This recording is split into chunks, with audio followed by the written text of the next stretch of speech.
Hello students, welcome to my YouTube channel physics club by Shakti sir. आज हम इस lecture में अपने डायमेंशनल एनालिसिस का लास्ट सेशन डिस्कस करेंगे, जिसमें हम ऑर्डर ऑफ मैग्नीट्यूड डिस्कस करेंगे और डायमेंशनल एनालिसिस की क्या क्या लिमिटेशंस हैं उनको भी डिस्कस करेंगे।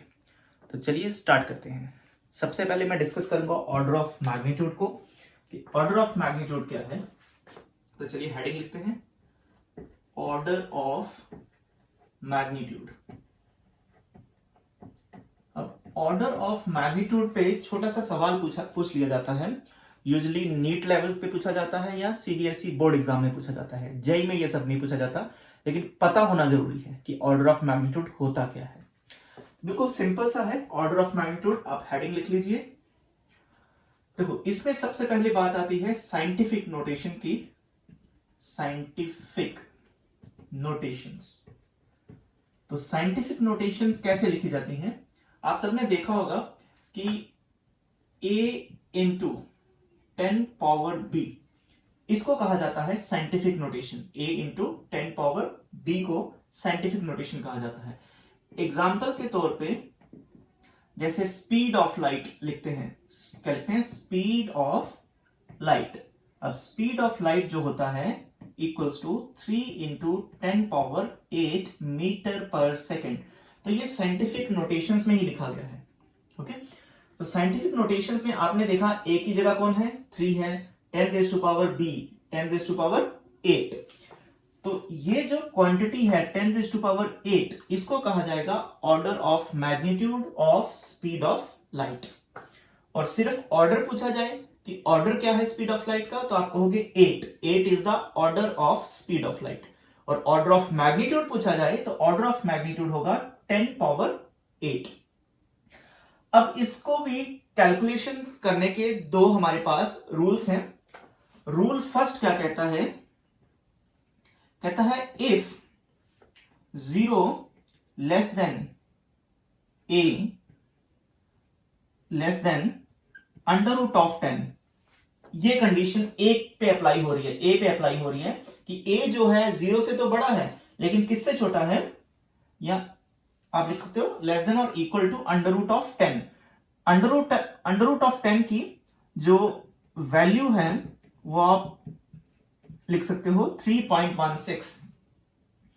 सो अगर आपका ए इस कैटेगरी में आता है, 0 से बड़ा है और रूट 10 से छोटा है, देन जो ऑर्डर ऑफ मैग्नीट्यूड होगा, ऑर्डर ऑफ मैग्नीट्यूड, जो ऑर्डर ऑफ मैग्नीट्यूड होगा उसको लिखा जाएगा 10 raise to power b। Simple, आसान है जो भी लिखा होगा। सो स्पीड ऑफ लाइट में जो देखो, स्पीड ऑफ लाइट जो है वो जो a की जगह कौन है?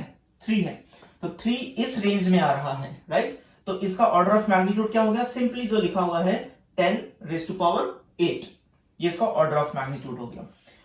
लेकिन अगर रूट 10 से बड़ी वैल्यू हो तो फिर क्या होगा? तो उसको हम लिखते हैं अब b। इसका जो दूसरा रूल है, दूसरा रूल क्या कहता है कि under root of 10 is less than, मतलब इस केस में a जो है अंडर रूट ऑफ 10 से बड़ा है, बट लेस देन और इक्वल टू 10, लेस देन और इक्वल्स टू 10। इस रेंज में अगर a का वैल्यू है तो order of magnitude, then order of magnitude, अब ऑर्डर ऑफ मैग्नीट्यूड क्या होगा?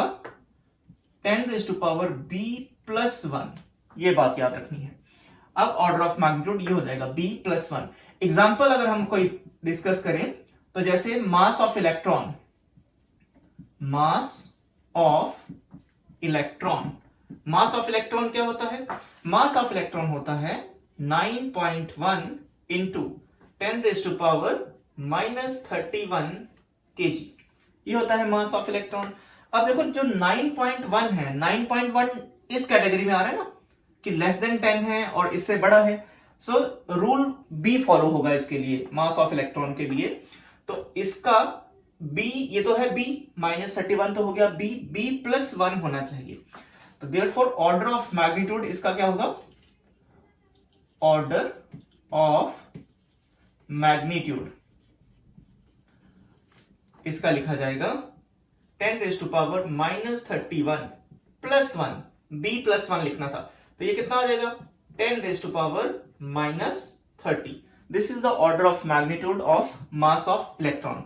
तो इस तरह बड़े आसान तरीके से आप इन दोनों बातों को, इन दोनों रूल्स को याद रख के किसी भी साइंटिफिक नोटेशन का ऑर्डर ऑफ मैग्नीट्यूड कैलकुलेट कर सकते हैं। इसके बाद अब हम देखेंगे कि क्या क्या लिमिटेशंस हैं। लिमिटेशंस देख लेते हैं कि जो अभी हमने लास्ट वाले 3-4 लेक्चर्स में डायमेंशनल एनालिसिस कैलकुलेट किया था, तो डायमेंशन एनालिसिस जहां पर हेल्पफुल है, यूनिट्स के हेल्प से हम चीजों को कैलकुलेट कर लेते हैं, डायमेंशंस को देख के गेस कर सकते हैं फिजिकल क्वांटिटी के बारे में, तो वहीं पर उसकी कुछ लिमिटेशंस भी हैं। तो वो लिमिटेशंस क्या हैं, ऐसा सवाल आ सकता है, एसेशन रीजनिंग में आ सकता है, मल्टीपल चॉइस क्वेश्चन में आ सकता है कि क्या क्या सिचुएशंस हो सकती हैं जब डायमेंशनल एनालिसिस अपनी लिमिटेशन शो करेगा, और वो क्या है। तो इसका हेडिंग लिख लेते हैं, लिमिटेशंस ऑफ डायमेंशनल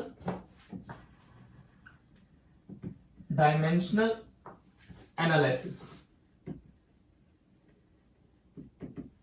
क्या क्या लिमिटेशंस हैं, वन बाय वन डिस्कस करते जाते हैं। सबसे पहले लिमिटेशन तो यही है कि मोर देन 2 और मोर देन 2 फिजिकल क्वांटिटीज की सेम डायमेंशन हो सकती है।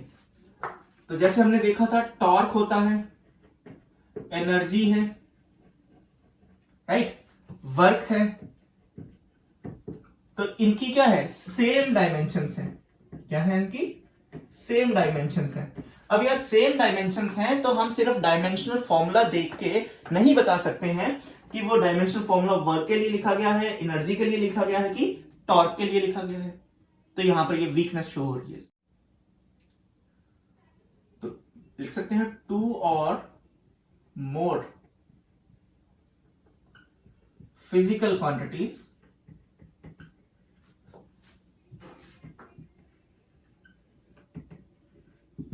may have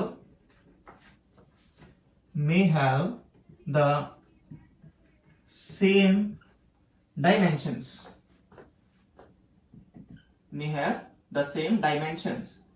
ये इसका फर्स्ट लिमिटेशन है। सेकेंड लिमिटेशन की बात करते हैं। सेकेंड लिमिटेशन क्या है, सेकेंड लिमिटेशन ये है कि आपने ये इक्वेशन देखी होगी, S = ut plus half AT²। इस तरह की इक्वेशंस हम डायमेंशनल एनालिसिस की हेल्प से इवैल्यूएट नहीं कर सकते हैं, इनको ड्राइव नहीं कर सकते हैं। हम ये नहीं बोल सकते हैं कि चलो कैलकुलेट करते हैं कि जो डिस्प्लेसमेंट है स्पीड पे, टाइम पे, एक्सेलरेशन पे किस तरह से डिपेंड करता है। सेम है V = U प्लस AT। यहां भी आप ये भी इक्वेशन को ड्राइव नहीं कर सकते हो डायमेंशनल एनालिसिस की हेल्प से। ऐसा क्यों हो रहा है, क्योंकि यहां पर प्लस का साइन आ रहा है।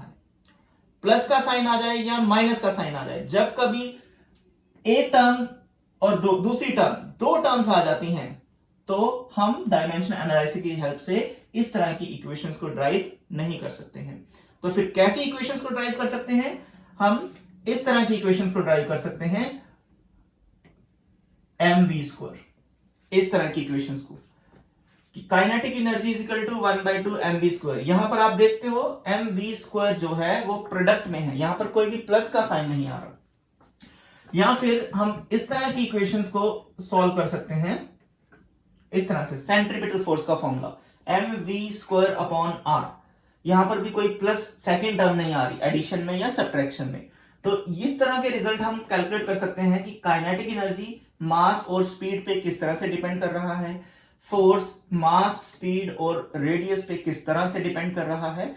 We can calculate this things but we can not calculate this things because here we have 2 different terms with plus sign. Plus sign आ जाए या माइनस साइन आ जाए तो हम इन इक्वेशंस को ड्राइव नहीं कर पाएंगे with the help of dimensional analysis. ये इसकी एक लिमिटेशन है। ओके, थर्ड लिमिटेशन क्या है इसकी, थर्ड लिमिटेशन ये है कि हम न्यूमेरिकल कांस्टेंट्स को कैलकुलेट नहीं कर सकते। We do not calculate the numerical constants.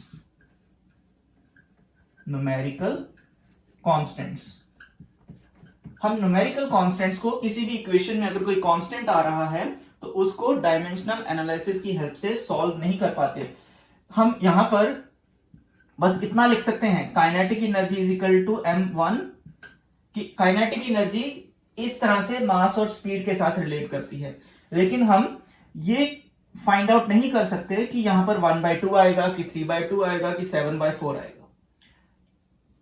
ये कांस्टेंट कैलकुलेट करने के लिए हमें और दूसरे मेथड्स का यूज करना पड़ता है। ये भी एक इसकी लिमिटेशन है। नेक्स्ट लिमिटेशन देखते हैं इसकी। नेक्स्ट लिमिटेशन ये है कि हम 3 फिजिकल क्वांटिटी या उससे कम फिजिकल क्वांटिटी पे अगर कोई क्वांटिटी डिपेंड करती है तो ही रिलेशन कैलकुलेट कर पाएंगे। जैसे यहां पर देखते हैं, काइनेटिक एनर्जी, मास और स्पीड 2 क्वांटिटीज पे डिपेंड कर रहे हैं, तो हमने ये ड्राइव कर सकते हैं आसानी से। फोर्स जो है मास, स्पीड और रेडियस पे डिपेंड कर रहा है, ये भी आसानी से सॉल्व किया जा सकता है। लेकिन अगर कोई ऐसी क्वांटिटी है जो 3 फिजिकल क्वांटिटी से ज्यादा पे डिपेंड कर रही है, मतलब 4 या 5 फिजिकल क्वांटिटीज पे डिपेंड कर रही है, तो फिर वो फिजिकल क्वांटिटी हम ड्राइव नहीं कर सकते। हम नहीं बता सकते कि कोई एक पर्टिकुलर फिजिकल क्वांटिटी उन 5 फिजिकल क्वांटिटीज पे किस तरह से डिपेंड कर रही है। तो दायरा कहां तक है? 3 फिजिकल क्वांटिटीज या उससे कम होंगी तो ही, जैसे यहां पर 2 हैं, यहां पर 3 हैं, तो हम आसानी से ये ड्राइव कर सकते हैं। लेकिन अगर 4 हो आ जाए, जैसे time period is equal to 2 pi under root of moment of inertia divided by mgl, यहां पर आप देख सकते हैं सारी लिमिटेशंस कुछ यहां पर अप्लाई हो रही हैं। 1 2 3 4 moment of inertia, mass, acceleration due to gravity and length. तो टाइम पीरियड यहां पर 4 फिजिकल क्वांटिटी पे डिपेंड कर रहा है। So we are unable to derive these relations with the method of dimensional analysis. दूसरी लिमिटेशन भी आप देख सकते हो कि यहां पर ये कांस्टेंट है 2 पाई का। तो अगेन 2 पाई ये जो कांस्टेंट है ये कहां से आया? ये हम अदर मेथड से कैलकुलेट कर सकते हैं, बट डायमेंशनल एनालिसिस की हेल्प से हम 2 पाई को यहां पर फाइंड आउट नहीं कर सकते। So we are unable to solve the relation if one quantity depends on more than 3 physical quantities. आप लिख सकते हैं we are unable to use dimensional methods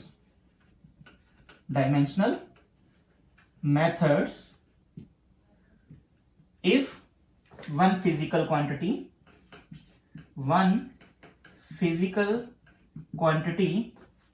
depends on more than 3 physical quantities, depends on more than 3 physical quantities, 3 physical quantities। तो ये हमारे पास ये 4 limitations हैं। Okay, इन limitations के साथ साथ कुछ और इंपॉर्टेंट पॉइंट्स भी हैं, 1-2 जो हमें ध्यान रखने हैं। तो वो इंपॉर्टेंट पॉइंट्स क्या हैं वो भी यहां पे देखते हैं। तो पहला इंपॉर्टेंट पॉइंट ये आता है कि जो हमारे पास स्पेशल फंक्शंस होते हैं, स्पेशल फंक्शंस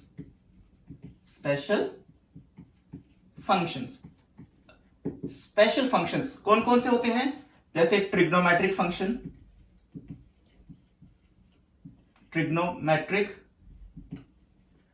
फंक्शंस, ओके, और एक्सपोनेंशियल फंक्शंस,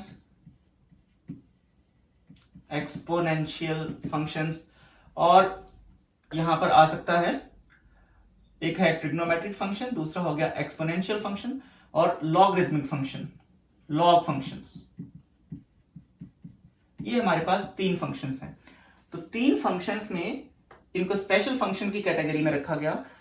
इंपॉर्टेंट पॉइंट ये है कि जो आर्गुमेंट होगा इन फंक्शंस का, the argument of these functions are always dimensionless. अब आर्गुमेंट क्या होता है इन फंक्शंस का, उसको देखते हैं।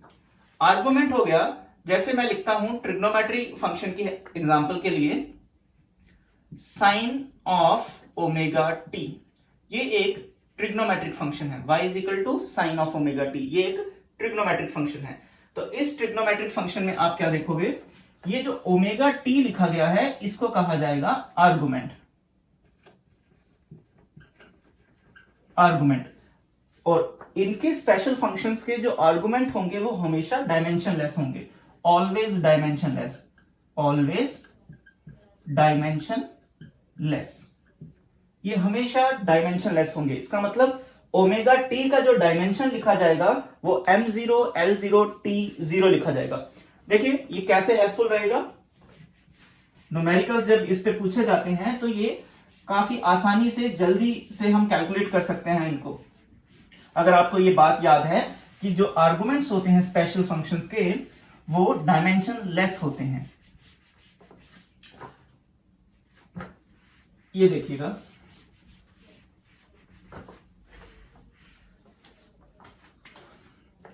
देखो मैंने एक एग्जांपल लेता हूं, y is equal to a sine of omega t plus b, जैसे ये एग्जांपल ले लिया तो ये हो गया आर्गुमेंट। आर्गुमेंट कैसा होगा, डायमेंशन लेस होगा, ठीक है। अब डायमेंशन लेस होगा तो आपको पता है ये जो t है, t बिलोंग्स टू टाइम, ये आपको क्वेश्चन में गिवन है, और आपको ये भी गिवन है कि y बिलोंग्स टू डिस्प्लेसमेंट, ये भी आपको सवाल में गिवन है। आपसे पूछा जाता है कि इस a का डायमेंशन क्या होगा, b का डायमेंशन क्या होगा और ओमेगा का डायमेंशन क्या होगा। तो चलिए इस तरह के सवाल को कैसे कैलकुलेट करना है वो देखते हैं। अब जैसे मैंने कहा आर्गुमेंट जो होता है it is a dimension less quantity, तो इसका मतलब ये हो गया ये भी डायमेंशन लेस होगा और ये भी डायमेंशन लेस होगा, क्योंकि हमने प्रिंसिपल ऑफ होमोजेनिटी में यही डिस्कस किया था कि only two same quantities can be added और सब्ट्रैक्टेड। तो जो इसका नेचर है वही ओमेगा टी का नेचर होगा, दोनों आर्गुमेंट की तरह बिहेव कर रहे हैं। तो डायमेंशंस ऑफ ओमेगा टी क्या लिखी जाएंगी, m0 l0 t0 ऐसे लिखी जाएंगी। t तो टाइम था तो ओमेगा का डायमेंशन और टाइम का डायमेंशन लिखा जाएगा t1 is equals to m0 l0 t0। यहां से आपको ओमेगा का डायमेंशन पता लग जाएगा, ये यहां पर उस तरफ जाएगा तो t-1 में लिखा जाएगा ना, m0 l0 t-1 इस तरह से लिखा जाएगा। सो आप कह सकते हैं कि ओमेगा का जो डायमेंशन है वो है t इनवर्स।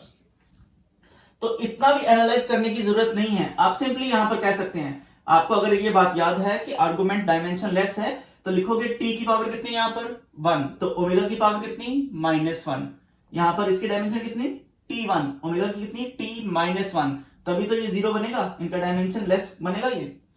अब बात आते हैं b पे। अब ओमेगा t अगर डायमेंशन लेस है तो b भी क्या होगा, b इसकी भी डायमेंशंस क्या होंगी, m0 l0 t0, ये भी डायमेंशन लेस क्वांटिटी होगी। ओके, सो आर्गुमेंट की हेल्प से हमने कैलकुलेट कर लिया कि ओमेगा की डायमेंशंस क्या आएंगी। a की क्या डायमेंशन होगी, a जो होता है यहां पर उसको कहा जाता है एम्पलीट्यूड। a को क्या बोला जाता है, a को कहा जाता है एम्पलीट्यूड। एम्पलीट्यूड होता है जो भी यहां पर फंक्शन होगा उसका मैक्सिमम वैल्यू। अगर ये डिस्प्लेसमेंट है तो डिस्प्लेसमेंट का मैक्सिमम वैल्यू, अगर ये प्रेशर है तो प्रेशर का मैक्सिमम वैल्यू, अगर ये फोर्स है तो फोर्स की मैक्सिमम वैल्यू। इसका मतलब जो फिजिकल क्वांटिटी यहां पर है वही फिजिकल क्वांटिटी है। अगर ये फोर्स, ये डिस्प्लेसमेंट, ये भी डिस्प्लेसमेंट, ये प्रेशर, ये भी प्रेशर, बट फर्क क्या है कि ये मैक्सिमम वैल्यू होगी। Amplitude is the maximum value of the variable, right. So यहां पर आपको गिवन है y क्या है, y इज द डिस्प्लेसमेंट, तो a भी क्या होगा, a is also the displacement. So a जो है वो भी क्या होगा, डिस्प्लेसमेंट। और डिस्प्लेसमेंट का डायमेंशन क्या होता है, डिस्प्लेसमेंट का डायमेंशन होता है L1, ये डायमेंशन होगा a का।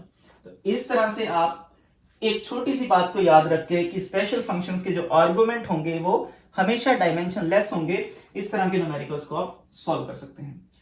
एक्सपोनेंशियल फंक्शन में भी ऐसा ही होगा। एक्सपोनेंशियल फंक्शन में भी सवाल पूछा गया है, आसान होता है सॉल्व करना। इसी तरह से इसी बात को याद रख के हम उसको भी सॉल्व कर सकते हैं कि जैसे y इज इक्वल टू ए ई की पावर ax प्लस बी, ऐसा दे दिया गया आपको, राइट।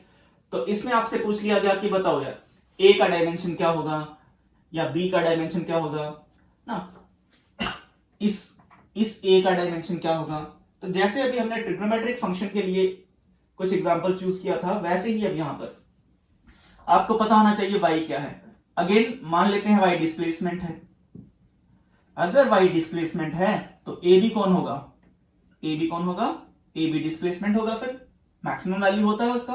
तो इसका मतलब a का डायमेंशन किसके बराबर होगा, जो डिस्प्लेसमेंट का डायमेंशन होता है L1। क्लियर। इसको कहा जाएगा आर्गुमेंट। ये क्या है, आर्गुमेंट। और आर्गुमेंट हमेशा कैसा होता है, डायमेंशन लेस होता है आर्गुमेंट। तो अब आर्गुमेंट हमेशा डायमेंशन लेस क्वांटिटी है, इसका मतलब ax plus b is equals to m0 l0 t0, ऐसे लिखा जाएगा। इसको ब्रेक करें, इसका मतलब ये हो गया कि इसको लिखा जाएगा m0 l0 t0, ऐसे लिखा जाएगा। अगेन आपको पता होना चाहिए x क्या है। जैसे मैंने कहा आपको न्यूमेरिकल में गिवन है y डिस्प्लेसमेंट है, उसी तरह से x भी मान लेते हैं कि आपको गिवन है x is also the displacement, x is also the displacement. अब x डिस्प्लेसमेंट है तो a x का पावर कितना, ऐसे यहीं से बताओ x का डायमेंशन कितना होगा L1, तो a का कितना होगा L-1। ये सब तामझाम करने की जरूरत ही नहीं है, स्टार्टिंग में आपको करना पड़ेगा, सवाल को इज्जत देनी होती है, रिस्पेक्ट दो। लाइफ में एक बार आसान से आसान सवाल भी सॉल्व करना चाहिए। एक बार आपने सॉल्व कर लिया, जैसे पहला वाला किया ट्रिग्नोमेट्रिक, ठीक है, आपने रिस्पेक्ट दे दिया क्वेश्चन को। अब दूसरे वाले सवाल में भी बार बार नहीं इतना रिस्पेक्ट नहीं देना। अब क्या करना है, यहां पर डायरेक्टली देखो कि x है, डिस्प्लेसमेंट है, डायमेंशन क्या होगा L1 होगा, तो इसका डायमेंशन क्या होगा L-1 होगा। इसका क्या होगा m0 l0 t0, क्योंकि ये जो है अकेला बैठा है तो ये डायमेंशन लेस क्वांटिटी होगी। तो आसान हो गया ना कि आप लिख सकते हैं कि a की डायमेंशन क्या होगी L-1 होगी, b की डायमेंशन क्या होगी m0 l0 t0, ये डायमेंशंस होंगी। सेम लॉग के साथ भी सेम ऐसे ही बिहेव करना है आपको। तो ये एक बहुत इंपॉर्टेंट पॉइंट होता है जिसको आपको याद रखना चाहिए कि कैसे हमें इस छोटी सी बात को न्यूमेरिकल्स में यूज करना होता है। दूसरा जो इंपॉर्टेंट पॉइंट है, जो मैंने पहले भी डिस्कस किया था, कि दो या दो से ज्यादा फिजिकल क्वांटिटीज की सेम डायमेंशन हो सकती है ना, ये बहुत इंपॉर्टेंट पॉइंट है। तीसरा पॉइंट ये हो सकता है कि ऐसी भी फिजिकल क्वांटिटीज हैं जिनकी यूनिट है लेकिन उनकी डायमेंशन नहीं है। यह भी मैंने आपको पहले बताया है कि there are the physical quantities which have some specific units, जैसे रेडियन और स्टीरेडियन। ये एग्जांपल्स आप याद रखिएगा कि इनकी यूनिट्स हैं लेकिन इनकी डायमेंशंस नहीं। दूसरा इंपॉर्टेंट पॉइंट कहता है कि we can have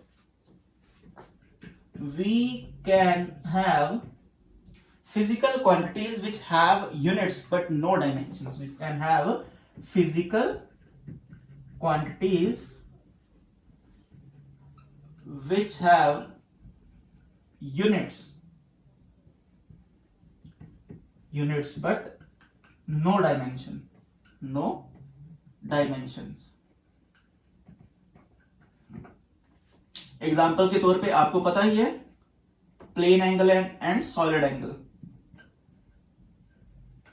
plane angle and solid angle, ये दो एग्जांपल्स हैं। तीसरा भी एक इंपॉर्टेंट पॉइंट है। तीसरा इंपॉर्टेंट पॉइंट कहता है कि जो प्योर न्यूमेरिकल वैल्यूज होती हैं, प्योर नंबर होते हैं, वो हमेशा डायमेंशन लेस होंगे। जैसे किसी फॉर्मूले में कोई कांस्टेंट आ गया, डायमेंशन लेस होगा। प्योर नंबर्स होंगे जैसे 0, 1, 2, 2 पाई। इस तरह से ये जो प्योर नंबर्स हैं ऑलवेज डायमेंशन लेस ऐसे। जैसे वॉल्यूम ऑफ स्फीयर क्या लिखते हो 4/3 पाई आर क्यूब। तो ये जो आपके पास कांस्टेंट आ रहे हैं ये हमेशा कैसे लिखे जाएंगे, डायमेंशन लेस होंगे ये। ओके, तो इस तरह से ये कुछ इंपॉर्टेंट पॉइंट्स हैं और लिमिटेशंस हैं जो अभी हमने डिस्कस की थी। स्पेशल फंक्शंस के बारे में देखा कि इनको आर्गुमेंट का कॉन्सेप्ट क्या है, कैसे यूज करना है। ऑर्डर ऑफ मैग्नीट्यूड के लिए देखा कि कैसे आप मास ऑफ इलेक्ट्रॉन का जो ऑर्डर ऑफ मैग्नीट्यूड है वो -31 ना होके -30 लिखा जाता है। उन दोनों रूल्स को याद रखिएगा। तो कम्युलेटिवली जो लास्ट वाले लेक्चर्स थे और आज का लेक्चर मिला के मेरी तरफ से डायमेंशनल एनालिसिस जो टॉपिक है वो कंप्लीट होता है। आप भी अपनी तरफ से ये टॉपिक को कंप्लीट करिए। कोई भी दिक्कत आती है कमेंट बॉक्स में शेयर करिएगा। इसी तरह से चैनल को देखते रहिए, यूज करिए, अच्छे से फिजिक्स को पढ़िएगा और आगे बढ़ते चलिएगा। Good luck.